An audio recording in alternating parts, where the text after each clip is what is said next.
Voilà. Parlons de Mélanie Dedigama, de Sarah Lopez, parce que je sais que c'est avec ces deux candidates de télé-réalité que tu n'as pas forcément passé la meilleure des aventures. C'est ce que tu m'avais confié.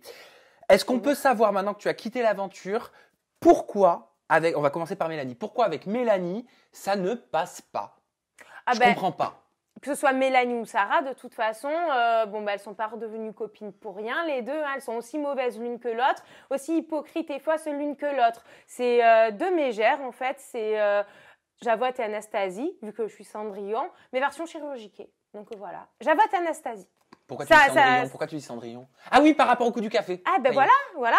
Parce qu'elles étaient encore toutes les deux ensemble, là, pour ce coup-là. Mais alors, si on doit commencer par Mélanie Dedigama, qu'est-ce qui s'est véritablement passé pour que ça ne passe pas, justement, entre toi et elle? Mélanie Dedigama, moi, ce qui n'est pas passé, en fait, c'est justement cette histoire de Cendrillon, mets-toi à quatre pattes et ramasse. Bon, sur le coup… Elle nie. Oui, elle nie, mais moi, c'est ça, en fait, que j'accepte pas, parce que moi, je suis sortie de l'aventure en bon terme avec tout le monde. J'ai pardonné à Sarah et Mélanie. C'est-à-dire, comment ça Parce que moi, je croyais que après le tournage, tu étais encore en dispute un petit peu avec beaucoup de personnes, beaucoup de candidats.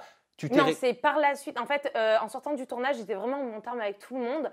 Et c'est par la suite, en fait, tu vois, même à la conférence de presse, j'étais trop contente de tous les revoir. On s'est tous réconciliés. C'était très bonne ambiance. On est tous potes, colonies de vacances. Même si on a eu des disputes, on s'en fout. Vous êtes réconciliés quand? À la conférence de presse. C'était avant que ça commence, la conférence de presse? Ouais. Mais vous vous êtes dit quoi entre vous? En gros, j'avais vu Mélanie dans le hall. On était les deux premières arrivées. Et voilà, je lui avais dit que j'avais un peu de rancœur par rapport à certaines choses qui s'étaient passées dans l'émission et sur les réseaux sociaux, enfin, sur le groupe Snapchat en question. Et du coup, elle me disait non, mais t'inquiète, tu sais, on s'en met tous plein la gueule, mais au final, on s'adore tous dans le fond. On est comme ça. Enfin, genre, il n'y a rien de méchant, tu vois, spécialement envers toi et tout. Donc, j'ai passé l'éponge et j'étais très contente de me réconcilier avec elle. Mais quand je vois que dans une interview après coup, elle nie ce qui s'est passé, elle n'assume pas. Alors ça, moi, je peux pas accepter parce que je peux pardonner ce qu'elle a fait, mais ce que je n'accepte pas, c'est qu'elle mente et qu'elle fasse passer le truc à l'envers en me faisant passer moi pour la méchante, en disant que j'ai fait exprès de renverser le café de Sarah et que je cherchais des noises à tout le monde en prenant tout le monde de haut. Bon, je pense que les téléspectateurs, ils ont pu voir qu'entre elle et moi, c'est plutôt elle qui prenait les gens de haut plus que moi, en fait. Donc, elle n'est pas du tout crédible dans ses paroles. Pourquoi tu dis qu'elle prend les gens de haut? Parce qu'on voit bien, elle cherche des noises à tout le monde, elle se mêle de tout et des histoires de tout le monde. Je me vois pas, enfin, je pense que les gens, ils ont capté que c'était pas moi, en plus en off, à venir chercher des emmerdes à tout le monde et à venir, par méchanceté, renverser le café à Sarah. Pas du tout. Oui, mais parce qu'il n'y a que cette histoire de café, mais pour que tu puisses baser ton jugement, par exemple sur Mélanie Dedigama, est-ce qu'il y a eu d'autres choses qui t'ont fait te dire que vous pouviez pas être copines pendant cette aventure?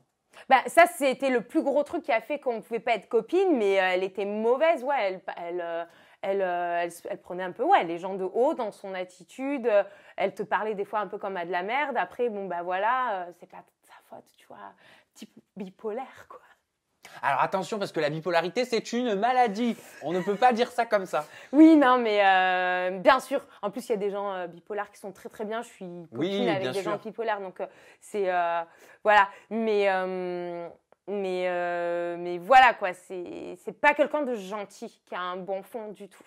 Et voilà, enfin, je veux dire, elle avait certains privilèges que nous, on n'avait pas. Je veux dire, à un moment donné, on fait une émission de dating pour trouver l'amour. Et elle criait à tout va à qui voulait l'entendre que c'était hors de question qu'elle fasse le moindre bisou à qui que ce soit. Donc, quand tu cherches l'amour, enfin, je sais pas, tu cherches l'amour, mais tu veux embrasser personne avant même de rencontrer les gens. C'est pas très logique, en fait. En quoi c'est pas logique pour toi?